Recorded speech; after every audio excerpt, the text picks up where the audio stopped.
Assalamualaikum warahmatullahi wabarakatuh. Di kesempatan kali ini saya akan membahas tentang public speaking. Sebelumnya saya akan memperkenalkan diri. Perkenalkan, nama saya Fitri Nurilah dari Universitas Islam Syekh Yusuf Tangerang, Fakultas Ilmu Sosial dan Ilmu Politik, Prodi Ilmu Komunikasi, konsentrasi Humas. Setiap orang bisa berbicara, namun tidak semuanya mampu berbicara di depan umum.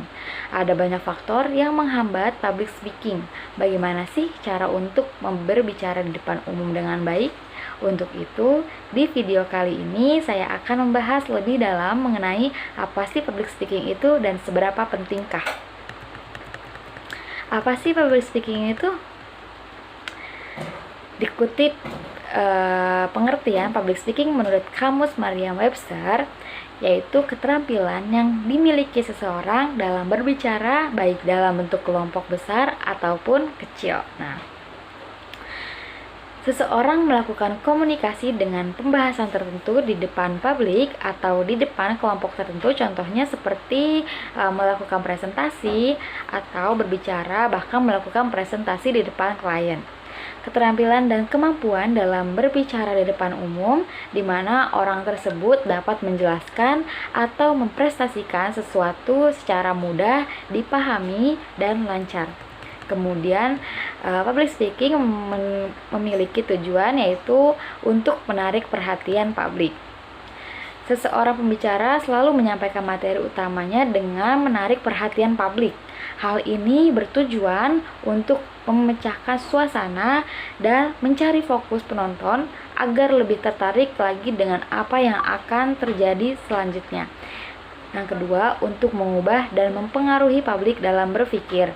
Pembicara yang baik dan mahir adalah pembicara yang bisa mempengaruhi publik atau audiens untuk mengikuti pemikiran yang akan diterapkan di materi kedepannya dan sangat meyakinkan.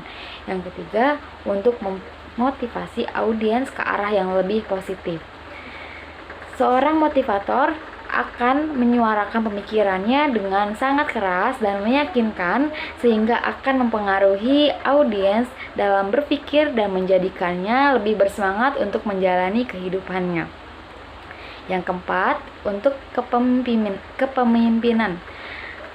Sebagai pemimpin atau leaders, menyampaikan pendapat bahkan suatu keputusan agar tim yang kamu bawahi bisa merasa diayomi di bawah kepemimpinanmu. Untuk itu kita harus belajar public speaking dengan baik. Mengapa sih penting untuk belajar public speaking itu? Pekerjaan apapun, public speaking merupakan sebuah keterampilan yang sangat dibutuhkan dalam dunia kerja atau karir. Ia merupakan keterampilan yang wajib dikuasai.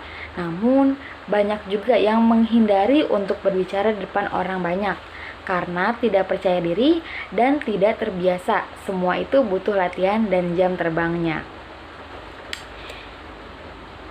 Pekerjaan apapun, apalagi jika bekerja di perusahaan yang sering bertemu dengan klien, maka kemampuan public speaking menjadi wajib. Jika memiliki kesempatan untuk berbicara di depan orang banyak atau umum, maka lakukanlah, karena kemampuan berbicara di depan umum perlu latihan dan bukan hanya asal berbicara, dan ada teknik yang perlu dipelajari dan ditaklukkan. Selanjutnya kita akan membahas faktor yang menghambat public speaking. Selain ada tujuannya, selain ada manfaatnya, public speaking juga mempunyai faktor yang menghambat, yaitu panik atau deg-degan sebelum berbicara, bahkan tidak percaya diri. Sering banget kan kita merasakan hal tersebut. Perasaan ini merupakan hal yang biasa dirasakan oleh setiap orang. Bahkan efek dari itu bisa saja materi yang sudah dipersiapkan bisa hilang atau ngeblank. Orang hebat pun pasti pernah merasakan hal tersebut, namun dengan latihan yang terus-menerus dan jam terbang yang tinggi dalam konteks public speaking akan menghilangkan perasaan tersebut. Yang kedua, persiapan yang tidak optimal. Jadi persiapannya belum sempurna gitu.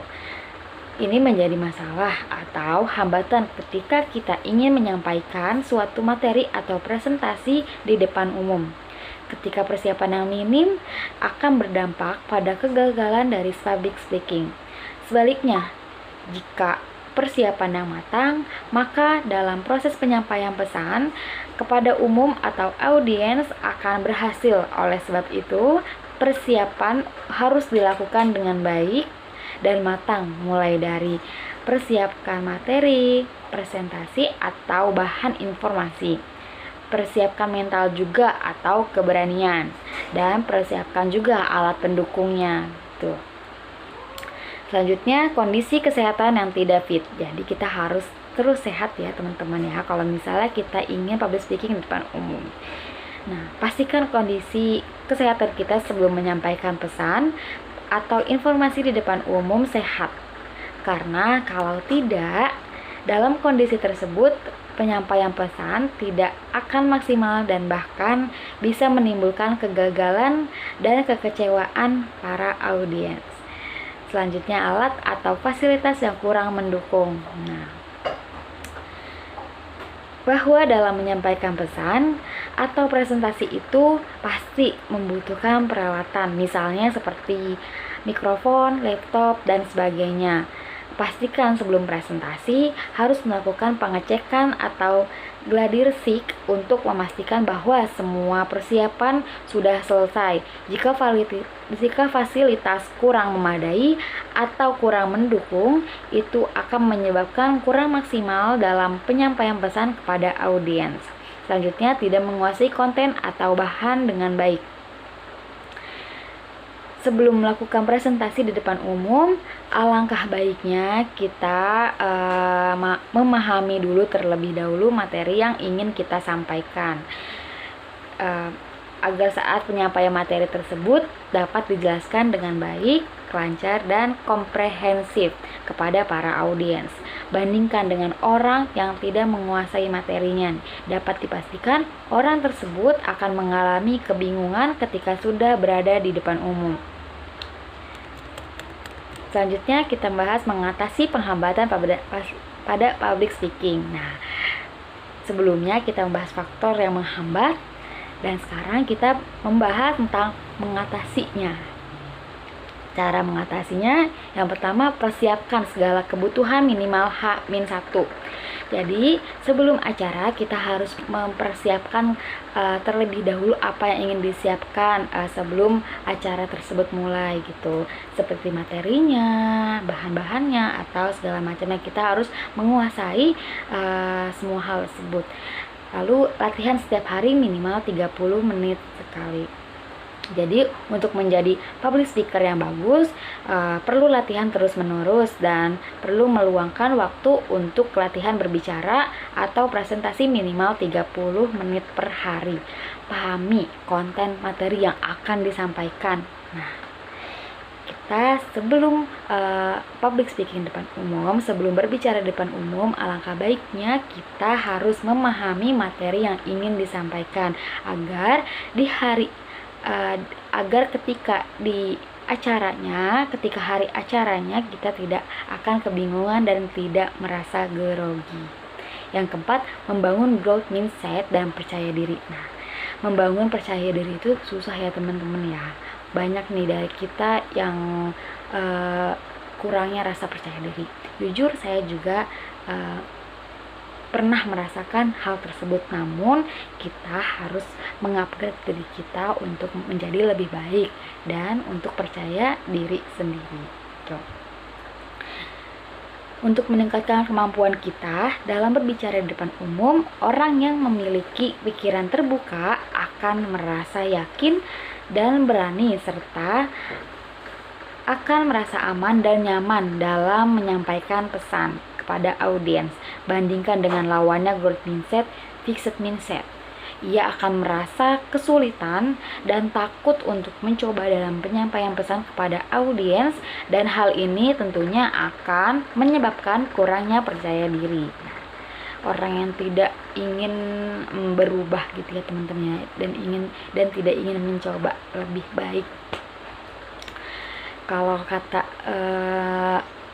kalau kata anak muda zaman sekarang, nggak mau keluar dari zona nyaman gitu teman-teman. Selanjutnya kita akan membahas hal-hal yang perlu diperhatikan dalam public speaking. Yang pertama, kita harus memperhatikan penampilan. Penampilan itu penting ya teman-teman ya. Perhatikan pakaian yang cocok dengan suasana, perhatikan aksesoris yang akan dipakai, karena dalam penampilan kita akan merasa lebih percaya diri tuh, akan menambah kewibawaan dan kadang bisa menyerap perhatian juga para audiens. Yang kedua, perhatikan juga volume suara dan intonasinya. Jadi ketika kita berbicara di depan umum, kita tidak boleh untuk berbicara terlalu keras, kita tidak boleh berbicara terlalu cepat, kita tidak boleh berbicara terlalu cepat lah pokoknya teman-teman ya. Jadi kita harus berbicara dengan santai, tapi jangan terlalu santai juga. Kita harus sedang lah teman-teman ya, jangan terlalu kecil juga, jangan terlalu. Nah, yang ketiga tuh mengontrol waktu. Jadi berbicaralah dengan sesuai dengan waktu yang ditentukan. Kita atur dan kita kontrol diri kita sendiri, berbicaralah sesuai dengan waktu yang telah ditentukan demi kebaikan bersama. Ketika kita berbicara di depan umum, jika kita berbicara terlalu lama juga, para audiens atau khalayak yang mendengarkan juga akan jenuh teman-teman. Yang keempat itu senyum. Nah, ketika kita berbicara di depan umum, kita harus wajib senyum. Dalam public speaking, kita juga dituntut untuk bisa senyum kapanpun, karena hal ini juga berdampak pada terciptanya vibes yang akan tersampai pada para pendengar. Yang kelima, mengatur kestabilan dari nafas. Kestabilan dari nafas ini perlu dijaga agar para pendengar tidak merasa terganggu dan lebih merasa